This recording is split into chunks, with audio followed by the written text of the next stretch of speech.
suis arrivée à Cochin donc en 2003. Hiver 2000, même 2002.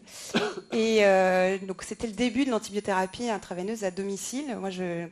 Ça commençait à se développer, notamment dans la mucoviscidose, puisque c'est des jeunes patients qui avaient des cures antibiotiques, parfois même en continu en attendant la transplantation. Donc des fois, on avait des cures de 6 mois en attendant qu'ils soient transplantés. Et puis d'autres avaient des cures intraveineuses de 15 jours minimum, tous les mois. Donc évidemment, pour leur permettre d'avoir un petit peu de vie entre les cures, il fallait organiser ça. Et donc Christian, en fait, un des pionniers de la cure antibiotique à domicile. Et donc, je remercie beaucoup Étienne pour l'introduction, parce que bon, on s'est pas marché dessus. Je vais ressouligner des sujets et je vais préciser des petites choses, parce que l'antibiothérapie en pneumologie intraveineuse à domicile, c'est pas pour n'importe quel patient. C'est d'abord des patients qui ont des pathologies chroniques. Comme je disais dans la mucoviscidose, c'est une pathologie chronique et c'est des patients qui donc avaient des cures à répétition et prolongées. Si on traite une pneumopathie, d'abord maintenant c'est plus que 5 jours. Et donc on ne va pas organiser la cure à domicile pour un traitement très rapide et aigu. Donc il faut que ce soit des patients qui aient des symptômes auxquels ils sont habitués et qui sont chroniques, certes avec une exacerbation, donc une majoration des symptômes, mais quelque chose qui est quand même gérable. Et ce n'est pas des patients qu'on met tout de suite sous oxygène, parce qu'ils sont, voilà, c'est des patients qui sont à peu près stables dans la médiocrité. Et donc c'est certains patients en particulier. Donc, qui c'est? D'abord, la mucoviscidose. La mucoviscidose, je commence par vous en parler pour vous dire, vous n'allez presque plus en voir, parce qu'il y a eu une révolution médicale. Voilà. Il y a eu une révolution médicale qui a commencé en 2020 en France. Je vais vous en parler juste 2 secondes après, parce que c'est effectivement pas le sujet, mais enfin, c'est difficile de ne pas le découvrir. Mais bon, la mucoviscidose, le gène CFTR, il a été découvert en 1989. C'est un gène qui code pour une protéine, un canal ionique, voilà, un canal ionique qui transporte le chlore à l'extérieur de la cellule épithéliale bronchique pour hydrater le mucus. Et donc quand on a la mucoviscidose, on a un canal chlore qui ne fonctionne pas, on a un épaississement du mucus, et donc un mucus très épais qui reste dans les bronches et qui ne s'évacue pas. Donc la mucoviscidose, découverte du gène en 1989, et puis vous voyez, ça c'est la courbe de survie des patients, de médiane de survie des patients prédite au gré des années. Donc on découvre la maladie en 1940. On pense que c'est d'ailleurs une maladie du pancréas. C'est des enfants qui mouraient à 6 ans d'une malnutrition en lien avec une insuffisance pancréatique exocrine. Et donc en anglais, on l'appelle encore la cystic fibrosis parce qu'il y avait des kystes au niveau du pancréas et les enfants mouraient à 6 ans. Ils n'avaient pas eu le temps d'être malades. Et c'est un peu le cas de toujours l'histoire de la mucoviscidose, qu'on améliore les choses et on découvre des complications plus tardives. Vous allez me dire, c'est très pessimiste comme façon de voir les choses, mais c'est malheureusement comme ça. Donc on améliore les choses, on leur donne des enzymes pancréatiques, ils s'améliorent, et puis tout d'un coup, on découvre qu'en fait, quand on supplémente les enzymes digestives, eh bien, les gens vivent suffisamment longtemps pour développer une maladie pulmonaire qui, en fait, dominait le pronostic de la maladie. Et donc, on a amélioré les traitements, donc les enzymes pancréatiques. Après, on a développé la kinésie respiratoire avec des aérosols de fluidifiants bronchiques. Et puis, on a commencé à traiter par antibiotiques les patients. Et puis, ainsi de suite, on a fait des évolutions de l'organisation des soins, le dépistage néonatal, etc. On a commencé à donner des antibiotiques inhalés. La TOBI, c'est les antibiotiques inhalés, c'est des aminosides. Et puis, petit à petit, on a donné d'autres anti-inflammatoires, l'azithromycine. Et puis, le but des antibiotiques, c'était donc de traiter le Pseudomonas aeruginosa. Et puis, plus tard, on a découvert les modulateurs de CFTR. Et donc, des traitements spécifiques qui ont fait que maintenant, les patients mucoviscidosiques, pour 92% des cas, dans 92% des cas, ont accès en France aux modulateurs de CFTR. Donc c'est des petites molécules comme des Legos qui viennent s'insérer dans le canal chlore qui est déficient et qui vont lui restaurer sa fonction canal chlorure, donc améliorer la fluidité du mucus. Et c'est des gens, je suis toujours très émue quand je le dis, parce que c'est des gens qui ont craché et toussé toute leur vie et tout d'un coup ils prennent un comprimé de modulateur, excusez-moi, c'est affreux. Et, et du coup, ils ont un drainage bronchique qui crache pendant 2 heures et après, il ne crache plus. C'est terminé. Ils découvrent que, en fait, c'est ce que c'est la vie sans les fuites urinaires. Donc, non, c'est juste pour que j'arrête de pleurer, il faut que je rigole. Donc, donc voilà. Et donc, c'est une association de 3 molécules qui ont transformé la vie des patients. Donc, la première molécule qui est l'ivacaftor, c'était pour une toute petite partie de patients. Ici, la mucoviscidose, c'est une maladie génétique autosomique récessive. Donc, il faut avoir 2 gènes malades pour avoir la maladie. Donc, ici en bas, vous avez un gène. Donc, et donc, vous avez les patients qui ont la mutation de classe 3. Et puis, de l'autre côté, ici, ils ont classe 3 et unknown, classe 5, classe 1, etc. Donc, les classes 1, 2, 3, c'est les plus sévères. Et donc, l'ivacaftor, en 2011, ne permettait de traiter qu'une toute petite partie des patients. Vous voyez, que ceux qui sont en bleu. Tous les autres, ils n'avaient rien. Et puis ensuite, on a développé le lumacaftor, ivacaftor, qui est une double CFTR, enfin, modulation de CFTR. C'était pas génial, mais au moins ça permettait de traiter les patients avec la delta F508 homozygote, qui est la plus fréquente dans la population caucasienne. Et en 2021, on a découvert la trithérapie et donc on a commencé à pouvoir soigner tout un tas de patients. Mais il y a une notion à comprendre, c'est qu'il y a les patients éligibles au modulateur, il y a les patients répondeurs au modulateur. Éligible, c'est selon l'AMM, qui actuellement n'est pas encore la même que celle aux États-Unis, c'est-à-dire c'est les patients qui ont une delta F508 ou une des mutations qui a été définie par la Food and Drug Administration. Et donc c'est à peu près, vous voyez, toute cette quantité de patients-là. Et il reste encore cette partie-là qui n'était pas traitée. Ça représentait à peu près 17% des patients en France. Et on a développé un programme compassionnel français qui a permis de traiter tout le monde, parce qu'il y a des gens parmi cette petite quantité de patients, les 17%, des patients qui ont des mutations rares et qui n'ont donc jamais été testés. Et donc on a testé le modulateur de CFTR, puisque comme je vous l'ai dit, ça agit très vite. On a demandé à l'Agence du médicament en France de nous soutenir et de dire, bon, on va le donner 2 mois, on va voir si ça marche. Si ça marche, eh bien on le continue. Si ça ne marche pas, on arrête. Et grâce à ça, on a réduit ces 17% de patients qui n'étaient toujours pas traités par modulateur de CFTR à 7,5. Donc, les mucos à domicile, vous en verrez beaucoup moins, mais vous en verrez quand même. Vous en verrez ceux qui sont parmi les 7,5% des patients qui n'ont donc des mutations avec des codons stop. Parce que comme je vous ai dit, c'est des petits Legos qui viennent se mettre dans la protéine. Mais s'il n'y a pas de protéine, et le codon stop, c'est un codon, c'est une mutation qui fait que en fait, la lecture de l'ARN s'arrête avant qu'il y ait une protéine de formée. Donc, il faut quand même qu'il y ait une protéine, même déficieuse, il faut qu'il y ait une protéine pour que ça marche. Donc, tous les patients qui ont des codons stop, vous les verrez encore. Et puis, ce ne sont pas des antibiotiques. Donc, effectivement, ça ne va pas donner d'antibiorésistance, les modulateurs de CFTR, mais il se trouve qu'on a quand même des patients qui ont des dilatations des bronches, qui ont la mucoviscidose, qui sont traités par modulateur de CFTR, donc qui ne toussent pas, qui ne crachent pas. Mais quand on leur fait des crachats induits, etc., on arrive quand même à retrouver du Pseudomonas aeruginosa ou de la chromobactère ou du Stenotrophomonas. Alors, on ne va pas leur faire une cure intraveineuse parce qu'ils n'ont pas de symptômes. L'alternative, c'est les antibiothérapies inhalées, mais parfois, ils vont avoir une grippe, ils vont faire quelque chose, et il n'est pas exclu qu'en vieillissant, ils finissent par se comporter comme des patients qui ont une dilatation des bronches hors mucoviscidose et qui vont peut-être nécessiter des traitements. Mais quoi qu'il en soit, les indications des cures antibiotiques intraveineuses concernant la mucoviscidose ont clairement diminué ces dernières années. Et c'est tant mieux. Donc, il reste qui ? Il reste les patients qui ont des dilatations des bronches hors mucoviscidose. Et parmi ces patients, il y a des jeunes patients, puisqu'il y a d'autres causes génétiques de dilatation des bronches. La première, c'est les dyskinésies ciliaires primitives.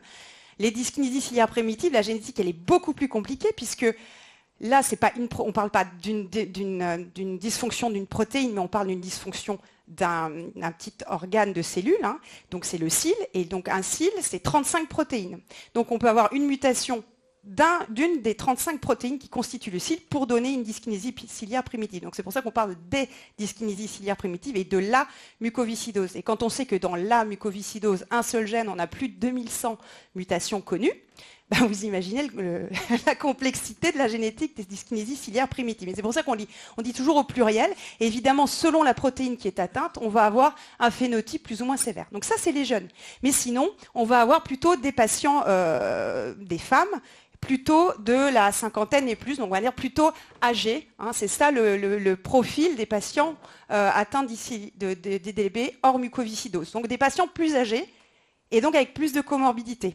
Et ça, les comorbidités, c'est quelque chose à prendre en compte quand on prescrit une antibiothérapie et encore plus quand on la prescrit à domicile. Donc ici, vous avez les étiologies de dilatation des bronches. Et vous voyez que ça, c'est les différents pays, parce que c'est une cohorte européenne qui a été constituée au fil des années depuis 2016. Donc vous avez les différents pays en Europe, et vous avez différentes causes. Donc je vous ai parlé des dyskinésies ciliaires primitives, mais il y a tout un tas de causes, et notamment une cause dont on va reparler tout de suite, qui est la BPCO. Et en France, on a à peu près un peu moins de la moitié des patients chez qui on n'a pas de cause retrouvée. Donc il y a encore beaucoup de progrès à faire concernant le diagnostic étiologique des dilatations des bronches hors mucoviscidose.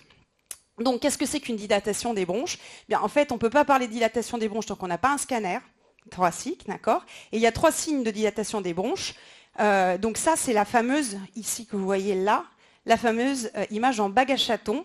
Donc moi déjà en 2002, je ne savais pas ce que c'était qu'une bague à chaton. Donc c'est vraiment un truc de grand-mère, hein, comme dirait mon fils, c'est le truc de mon daron. Mais bon, bref, c'est le solitaire en fait, hein, avec le petit diamant. Donc on le voit bien là. Normalement, le vaisseau qui accompagne la bronche doit avoir le même diamètre. Et donc le vaisseau, bah, c'est le solitaire que vous voyez ici, là, c'est le petit diamant. Et la bronche, c'est l'anneau à côté. Cette dilatation de bronche-là, on l'a choisie parce qu'elle était bien visible, mais elle n'est pas très inflammatoire. On a une paroi bronchique qui n'est pas très épaisse et il n'y a pas de mucus à l'intérieur. C'est un patient qui va sûrement très très bien, mais on l'a choisi pour bien vous montrer l'image de la bague à chaton. Et donc le diamètre de la bronche doit faire au moins 1,5 fois celui de l'artère. Et puis ensuite, il y a la fameuse image en rail bronchique où c'est une bronche. Normalement, les bronches, il y a la trachée, les bronches souches, et après, ça va en s'effilant comme les branches d'un arbre. D'accord ? Et donc, une bronche dont les parois restent parallèles, en rail, eh bien, c'est pas normal, c'est une dilatation des bronches. Et donc là, vous voyez qu'on a une bronche dont la paroi est épaisse, hein, puisque normalement, la paroi bronchique, on est censé juste la deviner. D'accord ? Donc, quand on la voit, c'est qu'elle est inflammatoire. Donc, probablement avec une petite hyperactivité bronchique, c'est probablement des patients qui sifflent sans être asthmatiques, etc. Parce qu'il y a beaucoup de patients avec des dilatations des bronches qui sont sous corticoïdes inhalés, ce qui est pas du tout conseillé chez eux. Et donc, vous avez cette image en rail bronchique. Ça, c'est le deuxième aspect qu'on peut voir au scanner. Et puis, le troisième aspect, c'est des bronches qui sont trop distales. Vous voyez, ici, c'est... Ah, merci. Ici, j'ai l'impression d'être ma vieille instite. Mais voilà. Donc, vous voyez la paroi, la paroi thoracique avec ici l'interface pleurale. Et puis ici, ça doit être coupole diaphragmatique, merci Christian, ici. Et donc, normalement, dans cet espace-là, on ne doit pas avoir de bronche. Alors ici, vous ne voyez pas parce que la définition... Mais là, il y a une petite bronchiole qui est dilatée. Normalement, on ne doit pas voir. On doit deviner que des alvéoles. Là. Donc, si on voit une bronchiole, bah, c'est qu'elle est dilatée. D'accord ? Bon, ce n'est pas le meilleur signe, mais c'est le troisième. Donc, la maladie, ce n'est pas une maladie rare. Hein, c'est selon les pays, 163 à 566 pour 100 000 habitants, donc ça n'est clairement pas une maladie rare, mais en revanche c'est une maladie méconnue, c'est quand même très bête, il y a peu de gens qui savent vraiment bien prendre en charge les dilatations des bronches. En fait, ceux qui savent, je ne veux pas faire la pub, mais c'est évident, enfin je veux dire, c'est des centres qui sont proches d'un centre de mucoviscidose. Hein. Et d'ailleurs, toutes les prises en charge actuellement des dilatations des bronches hors mucoviscidose sont inspirées de la mucoviscidose. Il y a très peu, vous allez le voir, donc ne vous inquiétez pas, il ne va pas y avoir 36 000 diapos avec des résultats d'études, parce qu'en fait, là, avant la fin de 2024, il va y avoir le premier guidelines de prise en charge des patients avec des dilatations des bronches hors mucoviscidose, mais avant, ça n'existait pas. Et le vrai problème, c'est parce qu'en fait, les étiologies sont extrêmement diverses, et c'est des étiologies avec notamment par exemple des atteintes digestives, où ces patients qui étaient suivis en gastro, et finalement que le patient tousse un petit peu, ça ne gênait pas les gastros, ce qui est normal, chacun sa spécialité, etc., etc. Il y en a d'autres, c'était dans les connectivites, c'était suivi en médecine interne, etc. Donc c'est des patients qui étaient un petit peu éparpillés, avec des profils cliniques très différents, contrairement à la mucoviscidose, un gène, un centre, etc., ce qui a permis de faire des progrès de recherche et du coup d'améliorer les patients beaucoup plus rapidement que dans d'autres pathologies. Donc comme je vous disais, c'est plutôt des femmes. Mais on commence à on en voit de plus en plus, donc aussi chez les hommes, et on va avoir une augmentation de la prévalence et de l'incidence, tout simplement parce que la population vieillit. Donc déjà, je pense que c'est une façon de vieillir pour certaines bronches, et en plus, on a tendance à faire de plus en plus de scanners thoraciques plutôt que des radios. Donc tant qu'on ne faisait pas de scanner, mais on ne voyait pas de dilatation des bronches, plus on voit de scanners, plus on voit des dilatations des bronches. Et puis en plus, on commence à traiter de plus en plus les patients avec des traitements immunomodulateurs, immunosuppresseurs, qui sont des facteurs favorisants du développement de dilatation des bronches, puisque le poumon, c'est quand même plus de la surface d'un terrain de tennis, qui communiquent avec le monde extérieur. Et Pasteur l'avait dit en 1860, c'est lui qui a dit qu'il y avait d'abord le premier à avoir dit qu'il y avait un microbiote respiratoire. Il avait dit en 1860, c'est pas possible, on inhale un air qui est absolument pas stérile, donc forcément, il y a des bactéries qui se baladent dans un poumon sain. Et puis après, il y a un médecin autrichien dont j'ai oublié le nom, et puis quand je vais vous dire pourquoi, vous allez me dire c'est pas plus mal. Il est peut-être 60 ou 100 ans plus tard, il était dans son petit labo en Autriche, et puis il a pris des lapins, il leur a fait des lavages alvéolaires, et puis il a fait pousser ces lavages, et comme il était nul en bactériaux, il n'a jamais rien fait pousser, il a dit donc, les poumons sont stériles. Et voilà. Et donc, du coup, c'est resté comme ça pendant des années. Pendant des grandes années, puisqu'en fait, comme il y a eu le Microbiome Project en 2007, les gars, ils ont dit, on va regarder, on va faire pousser toutes les niches du corps humain, mais pas le poumon, il est stérile, en fait. Donc, du coup, non, j'exagère un peu, mais c'est presque ça. Donc, ils ont regardé la peau, ils ont regardé l'air génital, ils ont regardé le nez, ils ont regardé le fond de la gorge, ils ont regardé les oreilles, enfin, ils ont regardé partout, mais pas les poumons. Alors, ok, c'est pas que à cause de ce médecin autrichien dont j'ai oublié le nom avec ses lapins, c'est aussi parce que le poumon, c'est pas si simple, et c'est pour ça que je vais rajouter une petite chose complexe au topo d'Étienne, qui était déjà pas tout à fait simple, mais je vais rajouter un truc en plus pour dire à quel point c'est compliqué de traiter des bronches. Bon, après, c'est une maladie quand même grave, avec un taux de mortalité de 12%. Et puis, le facteur de risque de mortalité, c'est la fonction respiratoire. Donc, il faut essayer de la préserver le plus possible. Alors, je vous avais dit, une des causes ou des comorbidités de la dilatation des bronches hors mucoviscidose, c'est la BPCO. Et effectivement, le Pseudomonas aeruginosa, qui est le principal germe qu'on essaie de traiter quand on fait des cures intraveineuses antibiotiques, mais il a des copains, eh bien, il existe aussi dans la BPCO, et ça, c'est une revue de 2007, à l'époque, on disait, ouais, c'est peut-être un problème.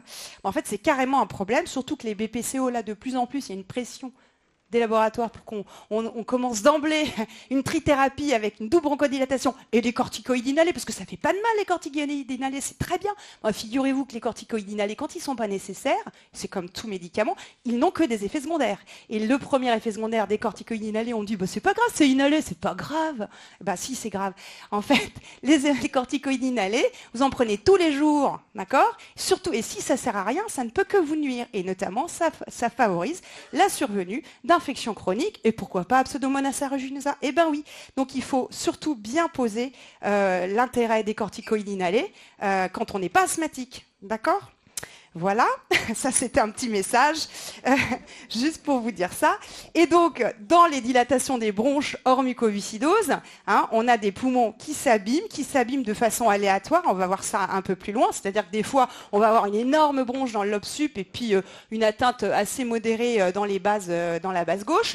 On a du mucus et puis on a différentes façons de traiter. Donc, vous voyez, quand on évalue un patient, on doit d'abord faire le diagnostic, donc il lui faut un scanner.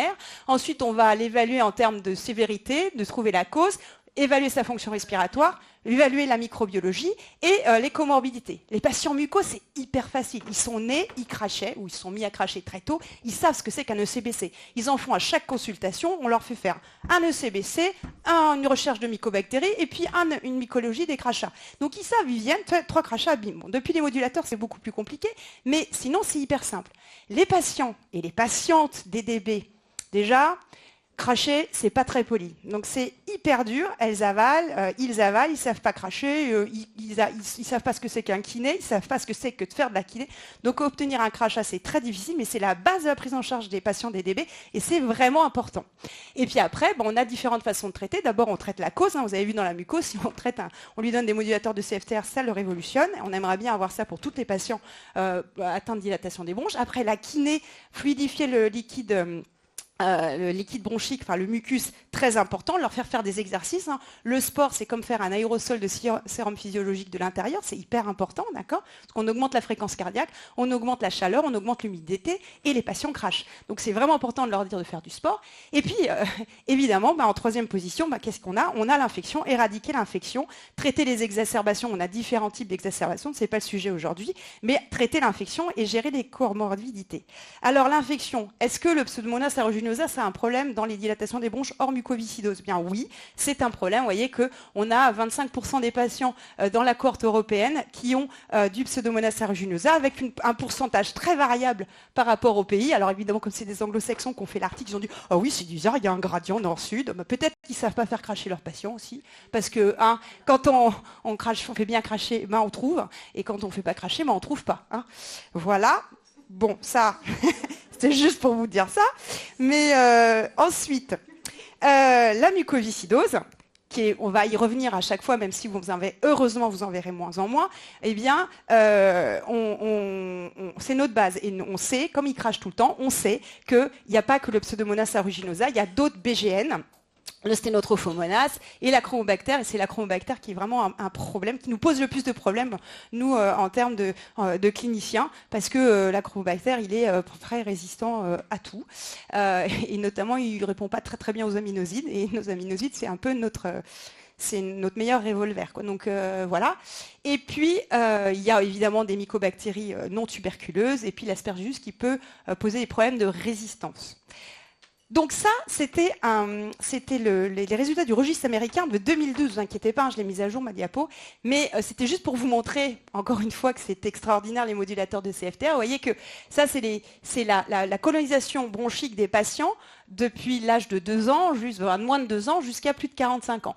Et vous voyez qu'au départ, ils sont plutôt infectés avec du Staphylococcus aureus et puis avec de l'Haemophilus influenzae, je ne sais plus de quelle couleur il est là, c'est lui, plutôt Haemophilus influenzae. Et puis au fur et à mesure qu'ils vieillissent, qu'on les traite et qu'ils aggravent leur dilatation des bronches, eh bien, il y a un croisement qui se fait avec l'apparition plus fréquente de Pseudomonas aeruginosa. À l'époque, c'était vers 20 ans. Et puis, malheureusement, à l'époque, en 2012, à partir de 25-30 ans, on les transplantait, voilà, ou ils mouraient. Donc, c'était vraiment pas bon signe d'avoir du Pseudomonas aeruginosa. C'était juste la dernière diapo sur les modulateurs de CFTR. Ça, c'est le registre français de la mucoviscidose de 2022. On n'a pas encore les données 2023 parce que c'est un travail énorme. Mais vous voyez que le croisement de l'apparition du Pseudomonas aeruginosa, maintenant, il se fait beaucoup plus tard. Donc ça, c'est pas que les modulateurs, hein, c'est aussi le fait de bien prendre en charge les patients. Du coup, on a le Pseudomonas aeruginosa qui débarque beaucoup plus tard et puis peut-être qu'il débarquera jamais. C'est un truc, je ne vais pas pleurer, mais c'est un truc qui est très touchant. Quand on a commencé à traiter les patients et qui nous disaient, mais vous vous rendez compte, ceux qui vont être traités là, à 2 ans, et ils vont jamais être malades, ils ne sauront pas ce que c'est que la mucoviscidose. Donc, je leur ai dit, mais attends, ils vont être ados. Hein. Donc, voilà. Donc, est-ce que c'est un problème aussi dans la BPCO, le Pseudomonas aeruginosa? Oui. Donc ça, c'était une méta-analyse donc de 1976. Donc en fait, il était déjà là en 2019. Vous voyez que le Pseudomonas aeruginosa, c'est le 4e germe le plus fréquent qu'on retrouve dans les expectorations des patients. Et effectivement, plus on a de Pseudomonas aeruginosa, eh bien, plus on a une atteinte respiratoire marquée. Donc, c'est ça c'est un diagramme qui était tiré d'une publication sur la mucoviscidose, mais finalement, c'est la même, et je vais vous montrer après, dans toutes les pathologies dont je vous parle. C'est qu'au départ, ils n'ont pas d'infection, en tout cas pas d'infection clinique, parce qu'il y a une étude australienne ils ont fait des lavages alvéolaires aux petits, pas à des lapins, hein, là, à des patients mucos, qui n'avaient rien, des petits-enfants. Ils leur faisaient un lavage alvéolaire tous les 6 mois, ce qui quand même, les parents étaient sympas. Et ils trouvaient déjà du Pseudomonas aeruginosa, alors que l'enfant avait une fonction, pas d'atteinte respiratoire, en tout cas clinique. Il n'avait déjà pas du Pseudomonas, du Staphylococcus aureus. Et puis ensuite, ça devient clinique. Du coup, on commence à traiter. On essaye d'éradiquer, mais après, l'infection devient chronique intermittente, puis chronique. Et donc, on traite et on court après. Hein, une fois qu'il est chronique, on court après le Pseudomonas ou le Staphylococcus aureus. On a une inflammation bronchique qui se majore. On a des lésions pulmonaires qui s'installent et qui deviennent irréversibles.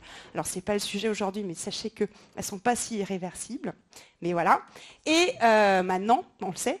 Mais voilà. Et donc, on a une fonction respiratoire qui, au fil du temps, se détériore. Donc, c'est vrai aussi chez les patients qui ont une atteinte, qui ont une dilatation des bronches non mucoviscidosiques. Vous avez une évolution du VEMS chez les patients qui ont du Pseudomonas aeruginosa avec une infection chronique, et ici, sans infection chronique par Pseudomonas aeruginosa. Et vous voyez qu'il y a une petite différence entre les deux courbes. C'était une étude longitudinale. Et il y a eu d'autres études, je ne vais pas toutes vous les montrer, mais évidemment, quand le Pseudomonas aeruginosa n'est pas chronique, ben pareil, le VMS descend moins. Donc la présence de Pseudomonas aeruginosa est clairement associée à une détérioration du déclin du VMS. Et c'est vrai aussi chez les patients qui ont une BPCO. Et chez les patients atteints de BPCO avec une dilatation des bronches, l'infection à Pseudomonas aeruginosa est plus fréquente. Ça, c'est clair et net. Mais même sans dilatation des bronches, on a des patients BPCO avec une atteinte, avec une infection à Pseudomonas aeruginosa, et il faut l'éradiquer parce que vous voyez, quand on a un pathogène non Pseudomonas aeruginosa, on a une fonction respiratoire en rouge qui est moins bonne que quand on n'a pas d'infection documentée, mais quand on a du Pseudomonas aeruginosa, ben ça dégringole tout de suite. Donc, les recommandations. Les recommandations thérapeutiques dans la mucoviscidose, elles sont très claires. Elles sont même vieilles, elles datent de 2014. Il y a eu des mises à jour en 2019, mais enfin, en grosso modo, ça ne change pas. Primo-infection, on découvre le Pseudomonas aeruginosa dans une expectoration parce qu'il crache tout le temps. Ils n'ont pas de symptômes, on peut éviter la curivée. On va voir, je ne sais pas si je vous le mets là, on peut éviter la curivée. On donne de la tobramycine inhalée, donc soit en aérosol, soit en poudre inhalée, parce que les patients mucoviscidosiques, avant les modulateurs, ils avaient minimum 6 heures de traitement par jour, de temps dédié à leur traitement par jour avec des aérosols, etc. Donc les aérosols de tobramycine, on a essayé de les changer pour des gélules inhalées, donc ils peuvent aussi inhaler 4 gélules matin et soir de tobramycine, et on faisait 28 jours avec ou sans fluoroquinolone pendant 14 jours. Et on pouvait aussi donner de la colimycine inhalée ou du Colobris qui se donne une gélule inhalée matin et soir pendant 3 mois. Ça, c'était les protocoles qu'on pouvait essayer. Finalement, sans symptômes, 28 jours de tobramycine, ça marche très bien pour éradiquer le Pseudomonas aeruginosa chez les mucos. Et puis, quand on a des symptômes, eh bien, à ce moment-là, on est obligé de passer par la curivée. Comme le disait Étienne, le Pseudomonas aeruginosa, eh bien, c'est un germe qui a tendance à avoir des résistances déjà naturelles et puis qui peut en développer au gré des cures. Et donc, c'est minimum double antibiothérapie. Des fois, on est obligé, pas dans la mucoviscidose, mais chez les patients âgés qui sont un peu sourds, qui ont une fonction rénale limite, on ne peut pas leur donner des aminosides, ils ont fait la tendinopathie au Ciflox, on est obligé de donner un traitement IV en monothérapie, on va toujours essayer de l'associer à une antibiothérapie inhalée, d'accord ? On essaye toujours d'agir 2 fois sur le Pseudomonas aeruginosa, y compris aussi sur le Stenotrophomonas et la Chromobacter, mais avec ces 2 autres germes, on va avoir une antibiothérapie orale associée à l'antibiothérapie IV le plus souvent. Et voilà. Donc, pour le Pseudomonas aeruginosa dans mucoviscidose, c'était 14 jours minimum d'une double association bêta-lactamine à large spectre, aminoside, et comme le disait Étienne, bêta-lactamine plutôt sur les 24 heures, enfin à des doses importantes. Et l'autre raison pour laquelle on donne des doses importantes en plus de celles que Étienne a données, c'est qu'en plus, l'infection bronchique chronique, c'est une pathologie bronchique. Et donc, c'est beaucoup plus difficile pour un antibiotique d'aller atteindre l'intérieur de la bronche parce que la bronche, à l'intérieur, il n'y a pas de vaisseau. Les antibiotiques, ils sortent des vaisseaux et ils diffusent à partir des vaisseaux. Donc le parenchyme pulmonaire, quelque part, même si ça donne des infections plus sévères et plus aiguës, c'est plus facile à traiter parce qu'elles sont plus accessibles au niveau des antibiotiques. Alors que dans les bronches, eh bien, il faut faut que ça diffuse aussi dans le mucus et qu'on arrive à diminuer la présence de Pseudomonas dans les bronches. Et donc, c'est plus difficile à atteindre. Donc, et en plus, donc c'est plus long et avec une pression antibiotique, des doses antibiotiques plus importantes. La deuxième raison pour laquelle on donne des antibiotiques plus importants dans la mucoviscidose, donc du coup ça fait 3 maintenant, eh bien c'est parce qu'en fait les patients mucoviscidosiques, ils ont une tendance à éliminer plus facilement les antibiotiques. Donc on est obligé vraiment de leur donner une dose plus importante. Donc là encore maintenant, si vous avez un patient muco et un patient avec une dilatation des bronches hors mucoviscidose, vous verrez que les doses ne sont pas du tout les mêmes, d'accord ? Notamment des doses d'aminosides, parce que la clairance rénale des mucos est plus importante que celle de quelqu'un qui n'a pas la mucoviscidose. Il faut faire très attention, évidemment, aux effets secondaires des aminosides rénaux et auditifs, parce qu'effectivement, nous, on essaye, dans le cadre de la mucoviscidose et aussi dans les dilatations des bronches, de poursuivre les aminosides pendant 14 jours. Alors c'est vrai que ça impressionne beaucoup les gens, parce qu'en général, dans les pathologies aiguës, on est dans les premières 48 heures, peut-être 3 jours d'aminosides, mais on ne va pas plus loin, alors que là, on fait 14 jours d'aminosides. En revanche, on ne va pas aller plus que 14 jours, mais parfois, on va plus que 14 jours avec la bêta-lactamine, parce que l'autre chose qu'il faut surveiller, c'est pas que les effets secondaires, c'est l'efficacité antibiotique. Les patients mucos, ils se connaissent. Donc, eux, ils nous appellent, ah, Christian, en fait, ça va pas mieux, machin, je crache encore sale, etc. On les connaît, on va rallonger d'une semaine. Pour les patients non mucoviscidosiques, avec des dilatations des bronches hors mucoviscidose, encore plus quand on traite une primo-infection, c'est vraiment aux infirmiers de regarder et de dire, bon, peut-être qu'on pourrait quand même un peu prolonger, parce que c'est pas eux qui vont penser à vous le dire, en tout cas au début de la prise en charge. Donc, pour les dilatations des bronches hors mucoviscidose, il n'y a pas de choses décrites, mais on a des revues qui disent quand même que, bon, le Pseudomonas aeruginosa peut s'en aller, et il s'en ira d'autant plus si on met une double antibiothérapie. Vous voyez, ici, ils avaient regardé plusieurs séries de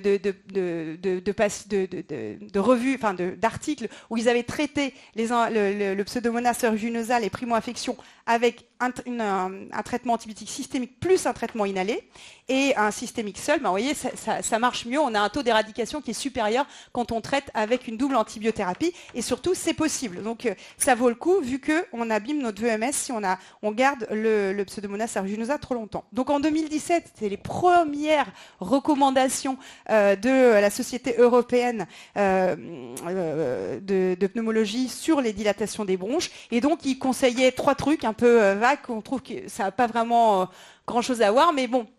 En tout cas, à chaque fois, dans chaque bras, vous verrez, moi j'ai un bras que je préfère, hein, c'est celui-ci, mais vous aviez le droit de choisir un bras ou l'autre, mais en tout cas, à chaque fois, vous avez une double antibiothérapie systémique, et avec la poursuite de traitement inhalé, antibiotique inhalé. Et donc c'est ça, on fait une double antibiothérapie IV ou en association à une antibiothérapie orale, et ensuite c'est en général la colimycine inhalée que l'on poursuit. Ce qui est étonnant et même navrant, c'est qu'alors qu'il y a quand même beaucoup d'articles et d'études qui montrent que les antibiotiques inhalés ont un bénéfice hors mucoviscidose, pour l'instant, aucune des antibiothérapies inhalées ont l'AMM dans les dilatations des bronches hors mucoviscidose. Alors que, très probablement, c'est l'antibiotique de choix chez ces patients qui ont parfois une fonction rénale limite, qui ont une maladie bronchique, donc c'est quand même plus logique de donner un antibiotique inhalé pour aller choper ce qui se passe dans les bronches.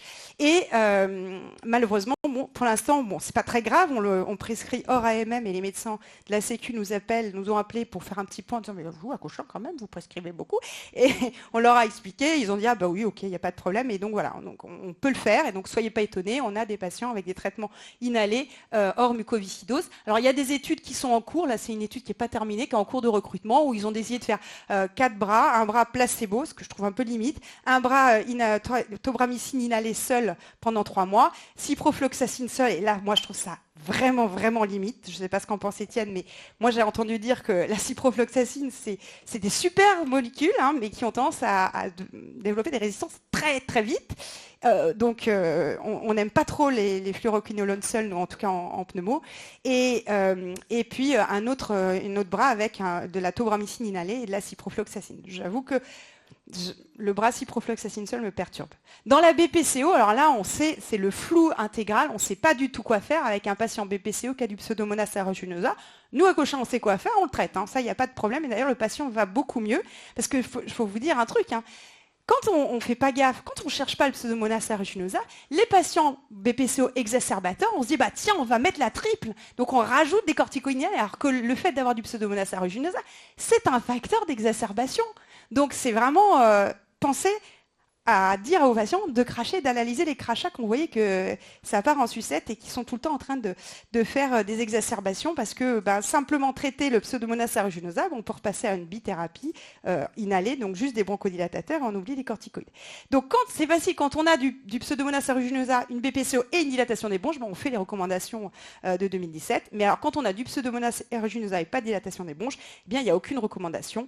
Mais en tout cas, c'est possible que vous ayez des patients avec ce traitement là et pas de dilatation des bronches. Il y a aussi des essais cliniques qui sont en cours pour voir l'intérêt d'éradiquer ou de traiter le Pseudomonas aeruginosa. Et donc, la petite complexité que je voulais rajouter sur le traitement des dilatations des bronches, enfin des exacerbations respiratoires et de la Pseudomonas aeruginosa dans le cadre d'une dilatation des bronches, c'est juste ça. C'est que, d'abord, on trouve que ce qu'on cherche. Donc si on ne précise pas, si on n'a pas un laboratoire qui est habitué à gérer des crachats de patients avec une dilatation des bronches et qui savent, hein, eh bien, on peut passer complètement à côté du Pseudomonas aeruginosa. Alors, j'avoue que c'est de moins en moins vrai, mais en tout cas, nous, quand on fait des ordonnances de CBC à l'extérieur, moi, je précise toujours sur l'ordonnance, je veux un ECBC avec la recherche de Pseudomonas aeruginosa.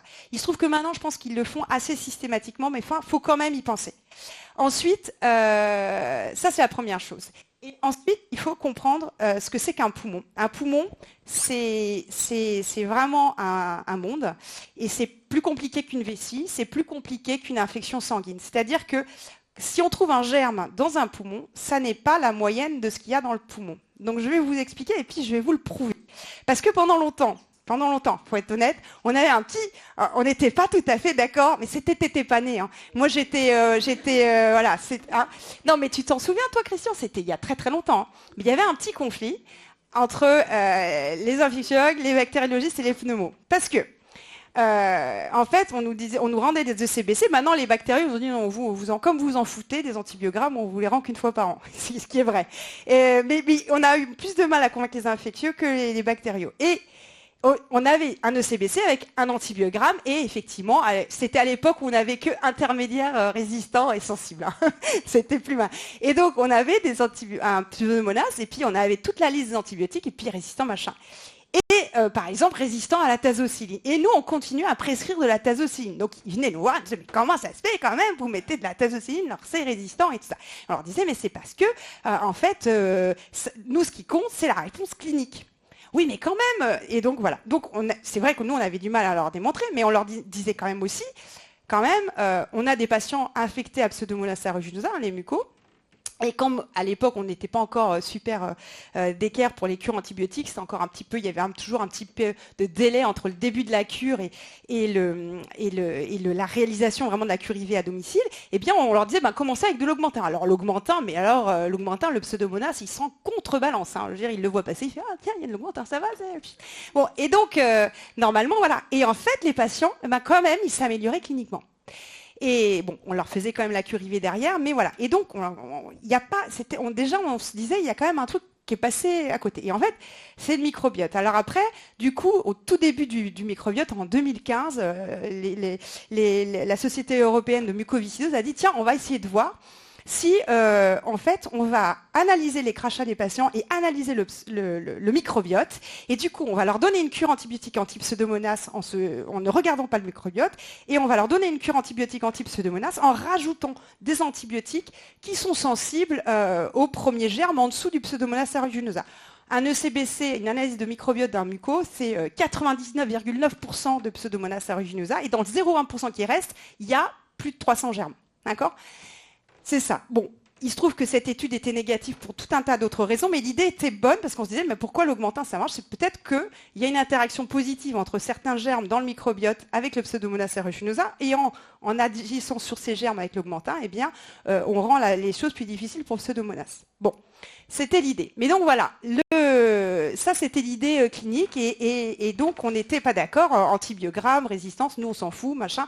Et puis bon, finalement, les patients nous donnaient quand même un peu raison. Mais on nous disait, mais oui, mais vous allez voir, ils vont avoir des résistances, machin. Bon, bref, ils avaient raison, parce qu'ils ont des résistances, hein, les patients. Mais donc voilà, qu'est-ce que c'est que le microbiote respiratoire et qu'est-ce que c'est que la cavité pulmonaire? La cavité pulmonaire, c'est une zone qui va être en contact avec le monde extérieur. Le monde extérieur lui apporte de l'air qui n'est pas du tout filtré, et donc on a des bactéries, des champignons, des poussières qui se baladent dans l'air qu'on inhale et qui viennent se déposer sur la paroi bronchique.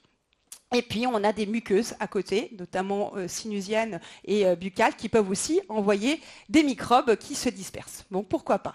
Et puis, on l'élimine, ces microbes, parce qu'en fait, il faut savoir que c'est quelque chose de dynamique. En tout cas, c'est comme ça que j'imagine. On inhale, on a des bactéries, et puis on les recrache, d'accord? Et donc, le microbiote, c'est pas quelque chose qui reste en permanence. Et donc, on tousse, on a une bonne clairance mucociliaire, on a une bonne immunité, et on a finalement une biose, un microbiote qui est quand même qui supporte bien, et personne ne lève la tête pour prendre le dessus.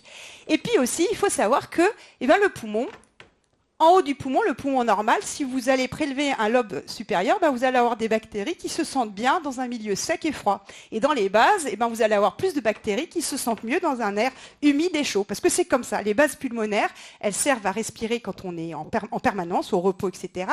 Et les apex, ils servent à respirer que quand on est en train de faire du sport. Il y a un recrutement vasculaire qui se fait au moment de l'élévation de la pression artérielle, etc. Mais sinon, on ne se sert pas du tout de nos apex. D'accord ? On se sert de nos bases et à l'arrière. C'est pour ça qu'en réanimation, on retourne les patients quand ils sont très mal pour libérer les bases, parce qu'en fait, c'est vraiment le poumon, il est en bas. Donc, les conditions de culture, d'accord, bactériennes d'un poumon sain ne sont pas les mêmes en haut et en bas. Donc, on n'a pas déjà le même microbiote en haut et en bas. Mais alors, quand vous rajoutez un patient qui a une dilatation des bronches, qui a une caverne, qui a tout ça, eh bien, vous allez avoir encore des zones complètement différentes selon la dégradation du poumon, du tissu pulmonaire. Et donc, il faut savoir qu'un patient crache, il ne crache pas la moyenne de ses poumons. À 10h du matin, il va cracher le lobe supérieur gauche et à 10h30, il va cracher le lobe inférieur droit. Et donc, si vous faites l'analyse des crachats, eh bien, vous n'aurez pas forcément le même germe ou même plus youx. Vous allez avoir le même germe, mais pas avec la même résistance. Étienne vous l'a bien expliqué, vous exposez une population de bactéries à un même antibiotique, t'as des petits malins qui sont des petits mutants. Si vous ne mettez pas la même dose, ils vont se sentir encore mieux, puisque vous aurez tué tous les autres, ils auront de la place, et du coup, ils vont prendre le dessus un peu plus tard. Donc, c'est exactement la même chose. Et donc, il peut se passer ça dans une zone précise du poumon, et pas ailleurs. Et du coup, ce n'est pas forcément le germe que vous allez retrouver dans le CBC qui va être responsable de l'exacerbation devant laquelle vous êtes. Alors, donc ça, je fais vite, poumon, de patients BPCO au stade de la transplantation, le patient est transplanté, on récupère les poumons. On a prélevé stérilement toutes les zones du poumon et ils ont regardé ce qu'il y avait comme microbiote dans toutes les zones. Et vous voyez que les couleurs, ça représente une population bactérienne. Et vous voyez qu'elles sont très différentes en fonction de la zone, alors que le patient est dans le même... Et son poumon à un temps donné, 0. D'accord ? Et donc, vous comprenez que le CBC de 10h du matin peut être complètement différent de celui de 16h. Et c'est vrai, avec la mucoviscidose aussi, ils avaient fait la même chose chez des patients qui ont été transplantés pour la mucoviscidose, ils ont prélevé stérilement, blablabla. Et là, en plus, ils ont regardé les résistances bactériennes. Et ils ont trouvé qu'il y avait un même pseudomonas qui avait muté différemment selon les zones du poumon. Donc, là, on a montré ça à nos bactéries, ils ont fait « Ok, on vous le rend plus qu'une fois par an. » C'est tout. Voilà. Mais c'est pas vrai qu'on le regarde jamais. Quand un patient, finalement, ne répond pas vraiment à ce qu'on lui a dit, on va essayer quand même de suivre l'antibiogramme tout en sachant que peut-être ça sert complètement à rien, quoi. On est un peu démunis parce que le poumon... Et ça, c'est la raison pour laquelle, en fait, le microbiote pulmonaire a été étudié très tardivement, parce que faire un lavage alvéolaire à quelqu'un, c'est pas simple, mais qu'en plus... le lobe moyen, ce n'est pas forcément du tout représentatif du microbiote pulmonaire de quelqu'un. Voilà. Donc, le choix des antibiotiques, il est principalement guidé par la bactérie qu'on cible. Évidemment, on ne va pas traiter un Pseudomonas aeruginosa avec du cotrimoxazole, ça évidemment, d'accord. Mais après, on a quand même, on a plusieurs bêta-lactamines, on a une famille très très large, et donc on peut choisir parmi ces familles. Et donc, en aucun cas, ou en tout cas en dernier recours, l'antibiogramme est un moyen de choisir l'antibiotique. Donc, ne vous étonnez pas si on vous prescrit des antibiotiques et que vous tombez sur l'antibiogramme de la semaine dernière, et vous voyez que c'est résistant, ça peut quand même très très bien marcher. Et en fait, c'est la réponse clinique des cures précédentes qui va plutôt nous guider. Et aussi la tolérance aux antibiotiques. Parce qu'effectivement, et c'est vraiment contente que Diane l'a très très bien expliqué, avant de dire qu'on est allergique à un antibiotique et le foutre à la poubelle, il faut quand même vérifier qu'on est vraiment allergique.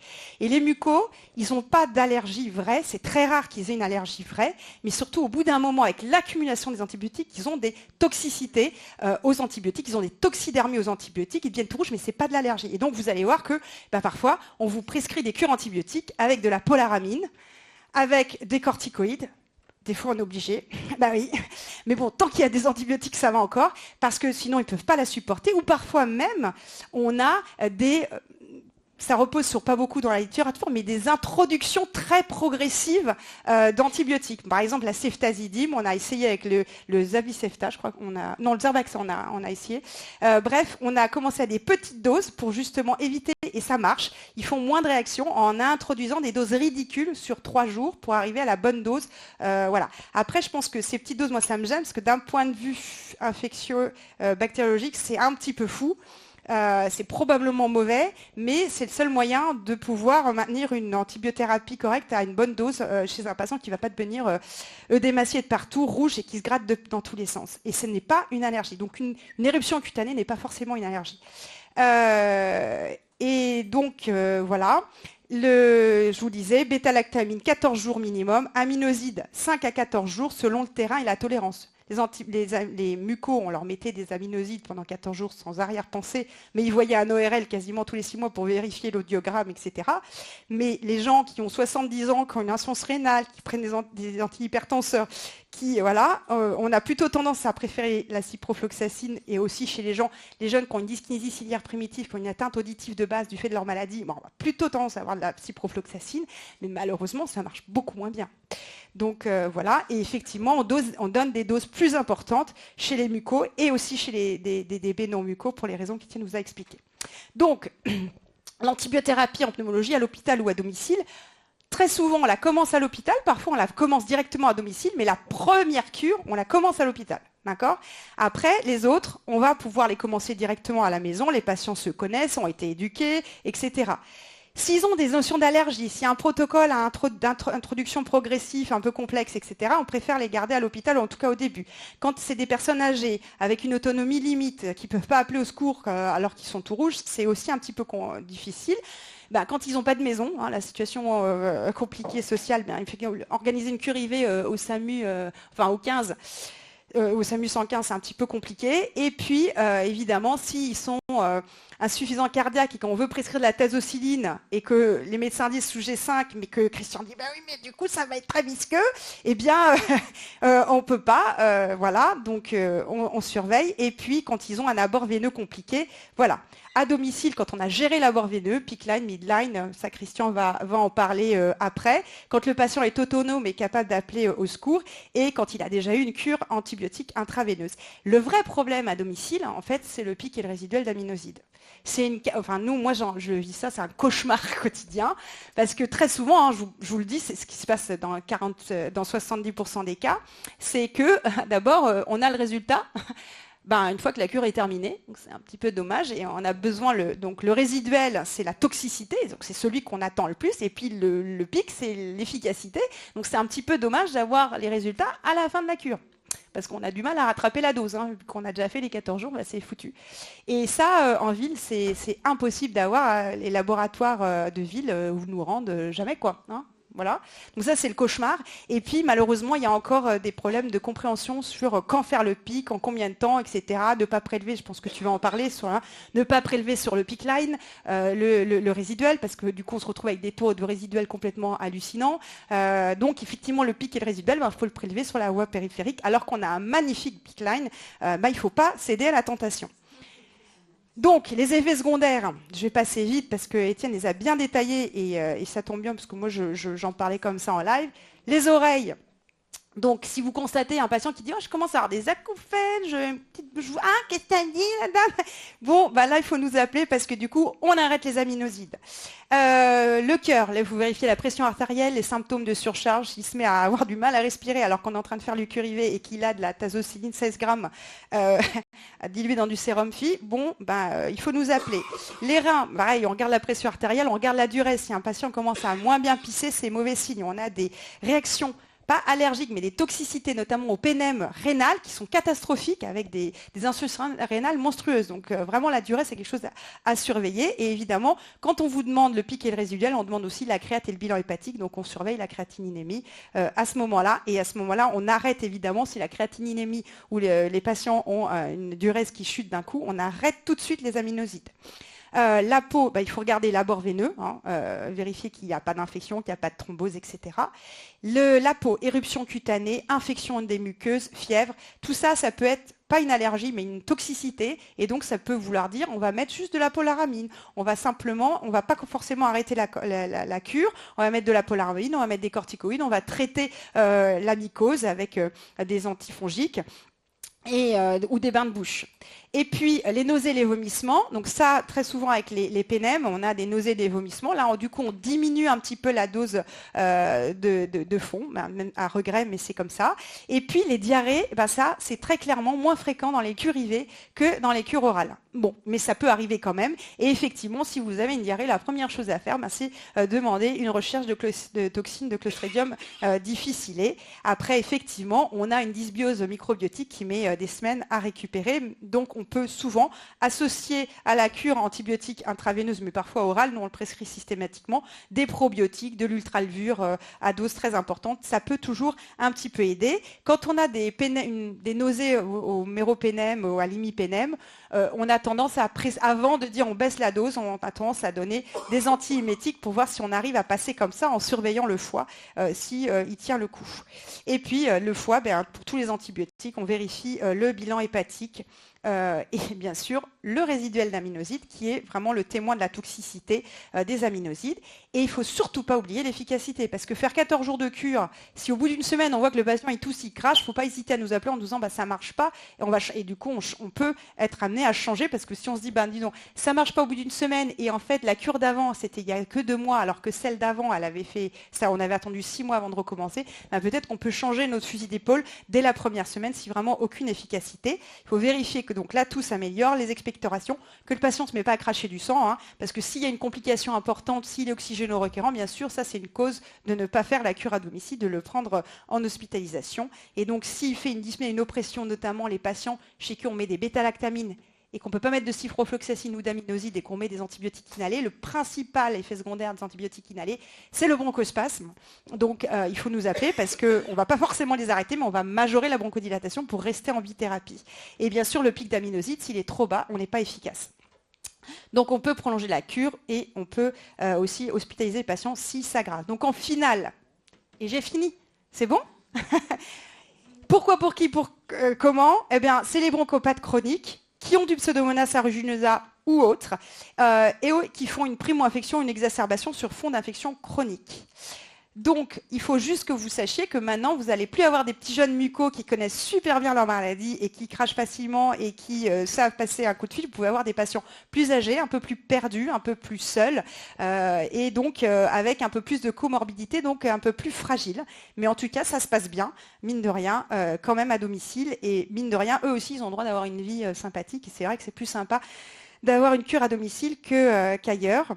Donc, inspiré de l'expérience de la mucoviscidose, le choix et la durée des antibiotiques, guidé par la bactérie, le patient et l'efficacité clinique. Je vous ai déjà dit le schéma habituel. Et puis, bien sûr, on vous demande de surveiller les effets secondaires et l'efficacité. Je vous remercie d'avoir tenu jusqu'au bout.